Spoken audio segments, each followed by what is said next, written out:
Voilà, toujours ici, donc dernier rendez-vous de la matinée, mais on revient évidemment cet après-midi, on est là jusqu'à 17h. Il y a énormément de monde, hein. Moi je suis très heureux de ce qui se passe ici à Inclusive Day, donc à Paris, La Défense Arena. Face au handicap et pour se donner tous les moyens d'agir en faveur de l'inclusion, groupons nos forces tout simplement. L'union fait la force, c'est un vieux proverbe, mais qui évidemment a son sens aujourd'hui même.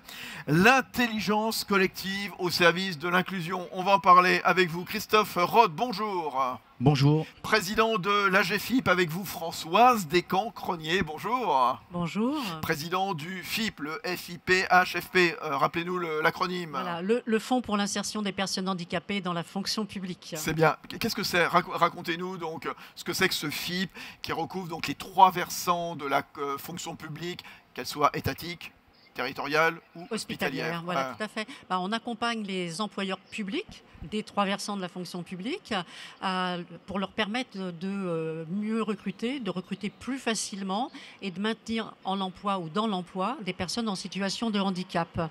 Donc on le fait de différentes manières, à la fois par le biais d'une plateforme, un catalogue des aides, mais à la fois aussi par le biais du conventionnement qui permet effectivement d'affiner et d'élaborer des politiques handicap au sein des organisations publiques, que ce soit des collectivités, communes, intercommunalités, conseils régionaux, conseils départementaux, ou dans le milieu hospitalier, ou à l'État, dans les différents ministères et les administrations déconcentrées. Alors je demande juste aux personnes au premier rang de couper les téléphones, les vidéos, s'il vous plaît. Non, s'il y avait un petit peu de bruit.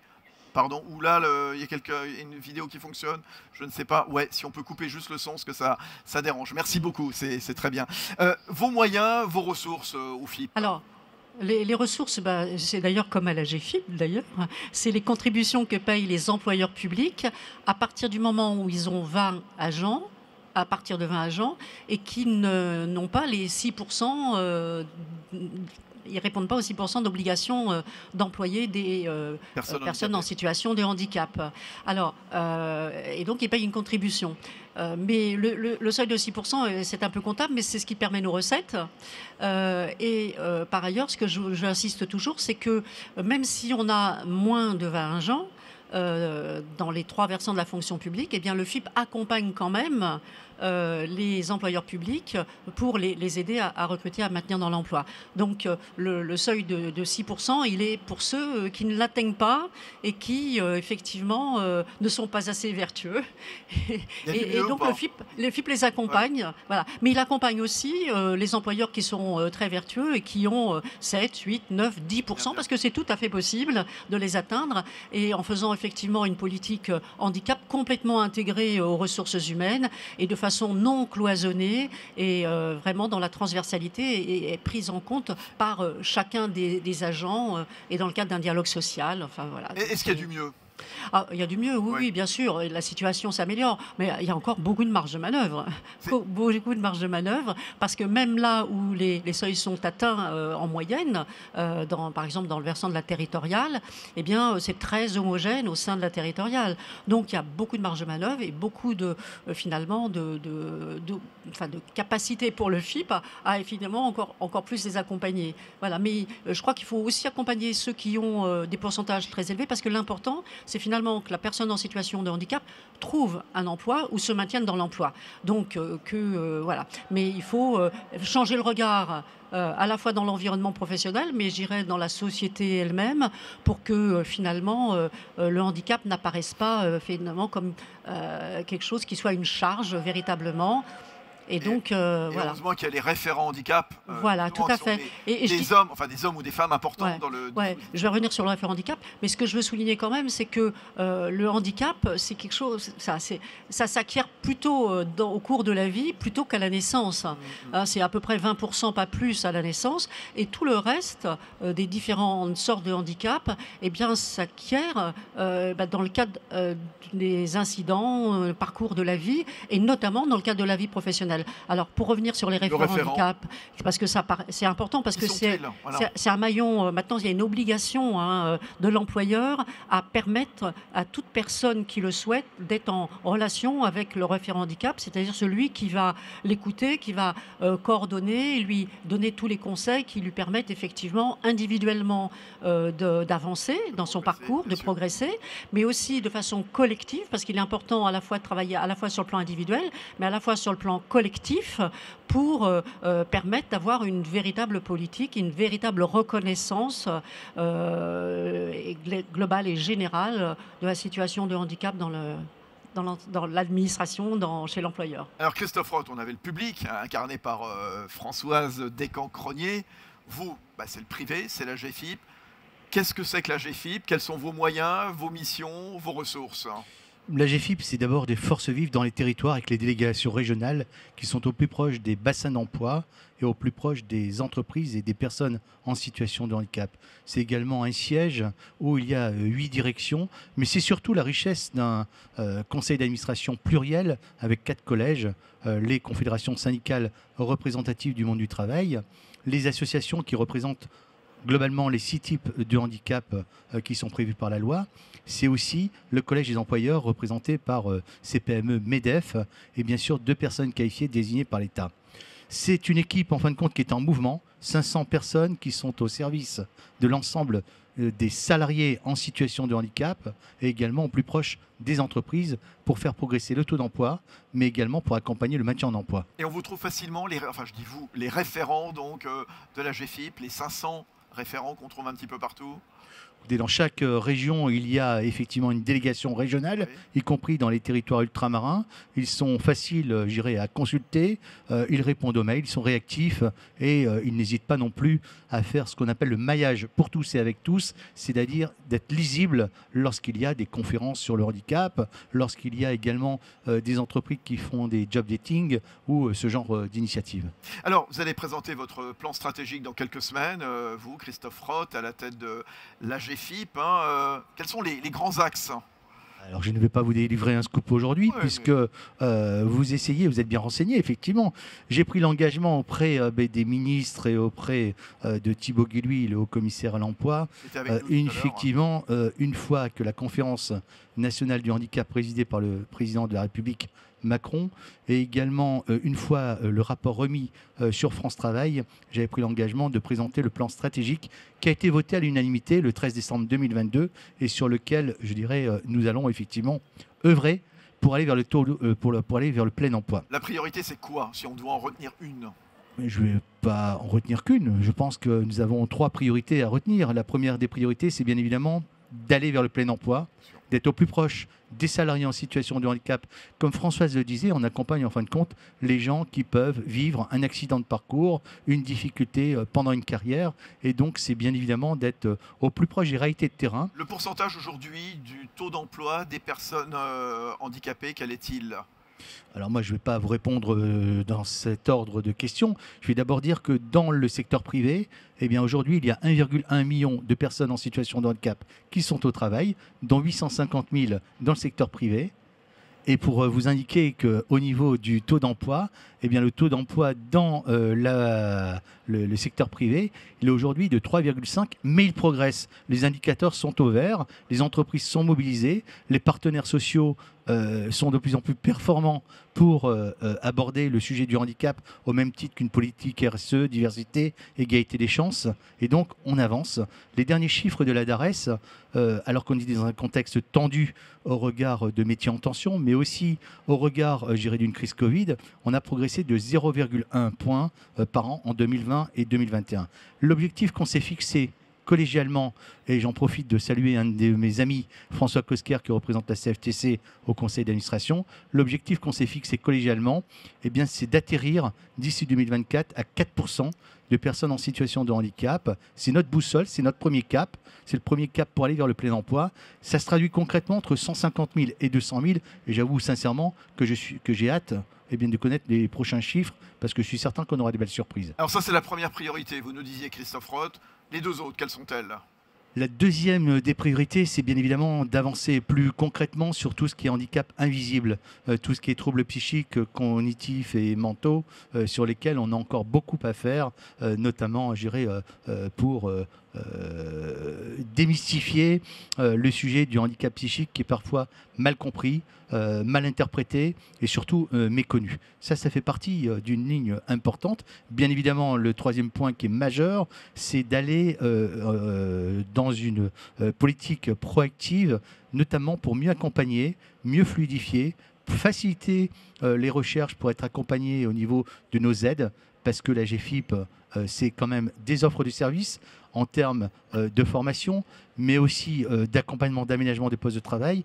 Et il y a un gros travail à faire, je dirais, pour faciliter, je dirais, la compensation et les aménagements de postes de travail. Ça, c'est trois lignes, je dirais, qui sont basiques. Et bien sûr, le cap qui est emporté par toute cette stratégie, c'est d'être au plus proche des jeunes en situation de handicap, les primo-entrants dans le monde du travail et bien sûr ceux qui peuvent, je dirais, accomplir une carrière avec une réforme des retraites qui va nous emmener jusqu'à 64 ans, donc accompagner le maintien en emploi parce qu'on vieillit, on fabrique du handicap et on peut avoir des difficultés à être maintenu en entreprise. L'intelligence collective au service de l'inclusion, qu'est-ce que ça recouvre selon vous, donc concrètement, Christophe Roth et Françoise Descamps-Cronier?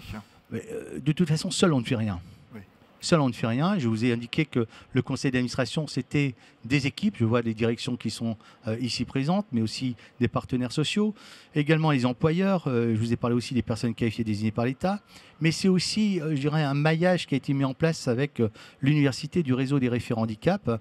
L'année prochaine, en Normandie, nous allons fêter la 4e université du réseau des référents handicap. C'est 2 jours intenses où on met en évidence les bonnes pratiques avec les référents handicap dans les entreprises. Aujourd'hui, c'est un réseau qui est puissant, qui est fort. Dans chaque territoire, nous avons des référents handicap qui sont pilotés par les délégations régionales. Et c'est au total 1500 référents handicap qui sont recensés au niveau de la GFIP. Ça, c'est le premier point majeur pour l'intelligence collective.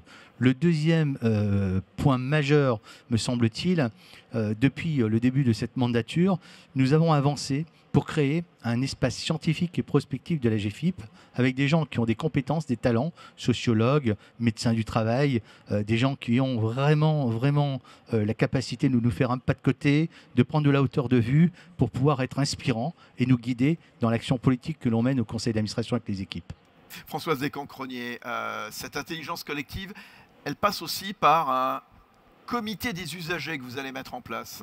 Oui, l'intelligence collective, c'est faire équipe. Je l'entendais tout à l'heure, c'est effectivement avoir de l'organisation collective et c'est d'avoir donc à la fois à l'extérieur des partenariats qui permettent d'avancer et puis, y compris à l'intérieur, en interne, de créer des structures ou de faire en sorte que les équipes travaillent collectivement et non pas de façon cloisonnée. Et donc, oui, on a créé et puis installé début avril un comité des usagers parce que c'est important que les bénéficiaires eux-mêmes puissent nous parler faire un retour des dispositifs qu'on met en œuvre dans le cadre de notre catalogue et qui cherchent à améliorer de par leurs pratiques à la fois de terrain, pratiques individuelles mais pratiques aussi collectives et fassent en sorte de participer parce que les parcours les plus divers et avec une répartition géographique sur tout le territoire, hommes-femmes bien sûr, avec tout type de handicap, enfin une diversité de profils permettent là aussi d'apporter par l'expérience qu'ils peuvent avoir, c'est un outil finalement d'aide à la décision pour notre comité national et pour le FIP. Donc c'était très important pour nous cette culture de l'usager. Donc on a à la fois des personnes en situation de handicap qui sont donc des professionnels dans les 3 versants de la fonction publique et on a aussi une partie de représentants des employeurs mais dont on a voulu qu'ils soient représentés par les référents handicap qui sont effectivement des professionnels et qui sont les plus à même de parler sur ces sujets-là. Ça en doute les régions, y compris évidemment évidemment l'outre-mer, et puis voilà, développer tout ce qui est Tout à atelier fait, et participatif. y compris parce qu'on a une représentation effectivement ultramarine aussi. C'est pour ça, parce qu'en fonction des contextes, ça ne fonctionne pas toujours de la même façon. Et il était important d'avoir cette vision, cette vue et un retour d'expérience, et que les experts d'usage finalement puissent être présents à nos côtés pour nous apporter le maximum. Un mot chacun et chacune pour terminer. Il y a 2 ou 3 semaines, le président de la République, dans la conférence handicap, annonçait un certain nombre de mesures, justement, avec une enveloppe d'1,5 milliard pour rendre les lieux plus accessibles, hein, les gares, les entreprises, les services publics, le remboursement aussi des fauteuils roulants, bien entendu. Un mot, un commentaire sur l'articulation de ce dispositif. Bien, suffisant, on peut mieux faire. Dites-moi un mot chaque. Oui, Françoise. il y a à la fois de nombreuses mesures qui sont basées sur 10 engagements du gouvernement. Je ne sais pas tous donner, Et dont, non, mais peu importe. Mais en même temps, ce que je dirais déjà par rapport à ça, c'est qu'aucune mesure ne se suffit à elle-même. Et que c'est par le fait qu'il y a autant de mesures que ça peut permettre effectivement, en cohérence et avec une coordination, d'avancer, etc. Concept d'intelligence Alors, collective, nous, par rapport au FIP, ce dont on est ravis, c'est qu'on a participé aussi à des équipes de travail pour préparer la CNH. On portait certaines mesures qui nous paraissaient importantes et qui sont dans le cadre de notre programme exceptionnel, notamment sur l'accessibilité numérique, parce qu'on pense que c'est très important en interne, hein, c'est pas simplement les sites externes, mais c'est l'employeur public des trois versants doit être exemplaire pour rendre accessibles tous les applicatifs métiers, etc. Et c'est tout à fait lié à une autre priorité que nous avons, c'est le parcours professionnel. S'il n'y a pas d'accessibilité numérique, eh bien, il n'y aura pas de parcours professionnel avec une évolution professionnelle aussi. Et donc, ça me paraît important, effectivement, de le défendre ça. Le mot de la fin, Christophe Roth. Le mot de la fin, moi j'ai trouvé le président de la République plutôt stimulant, donnant un cap. Le cap, il l'a rappelé, c'est le plein emploi. Défendre la juste place de chacun au milieu de tous. Il l'a rappelé de manière très claire, y compris en s'appuyant sur les établissements adaptés, sur les ESAT, et également sur la fonction publique, les agents qui peuvent vivre une situation de handicap. Et pour les salariés, c'est d'aller bien évidemment vers le plein emploi d'ici 2027 avec un cap qui est quand même assez compliqué, c'est d'atterrir un taux de chômage de 5% d'ici 2027, toute population confondue, sachant qu'aujourd'hui, le taux de chômage des personnes en situation de handicap, il est de 13%. Ça, c'est le premier point que je voulais souligner. Le deuxième point, effectivement, il a annoncé 1,5 milliard d'euros sur 5 ans pour l'accessibilité pour tous et partout. Et dans les prises de parole, il y a un ministre qui m'a interpellé, qui est Clément Beaune, parce que c'est un garçon qui est quand même loin d'être ministre des Transports, qui est loin d'être hors sol, qui a fait un diagnostic précis, notamment vis-à-vis des difficultés que l'on va vite rencontrer par rapport aux Jeux Olympiques, Paralympiques, sur l'accessibilité pour tous et partout. Et il a été décidé, lors de cette conférence nationale du handicap, la mise en place de 800 licences taxis gratuites, à condition que les taxis s'équipent pour les personnes à mobilité réduite. En clair, c'est multiplié par 5, le volume actuel, voilà, 250 à 800. Voilà. Ouais, c'est ça. Donc il a fixé une ligne de route, un cap, et puis ces ministres, ont un beau projet à travailler avec les différents opérateurs que nous sommes. Eh bien, merci à tous les deux. On applaudit Christophe Roth, président de la GFIP, Françoise Descancrenier, présidente du FIP. Voilà, on va se retrouver le temps de la pause déjeuner. On va se retrouver ici même à 14 h, donc sur la main stage de l'Inclusive Day. Ici, attendez, je vous raccompagne dans un instant. Avec un mot d'ordre, toujours, évidemment, la diversité, l'inclusion. Bien sûr, c'est le rendez-vous de toutes les entreprises inclusives. Ici, à 14 h, il y aura d'autres formidables témoignages. Puis un pêle-mêle, sport et handicap. Quelle place pour la société? On sera avec Chris Ballois, kitesurfeur professionnel handisport. Rendez-vous à nouveau. Soyez au rendez-vous avec l'entrepreneur Olivier Goy, qui viendra nous parler de la maladie de Charcot, dont il souffre. L'importance de briser les tabous. Il était là il y a un an, justement. Il viendra nous parler de sa maladie, comment elle évolue. On parlera de l'industrie culturelle aussi, au service d'une société plus inclusive aussi. Ça sera passionnant. Comment représenter les minorités, les diversités à l'écran. Voilà. Bon déjeuner. Bonne journée, on se retrouve à 14 h, à tout de suite.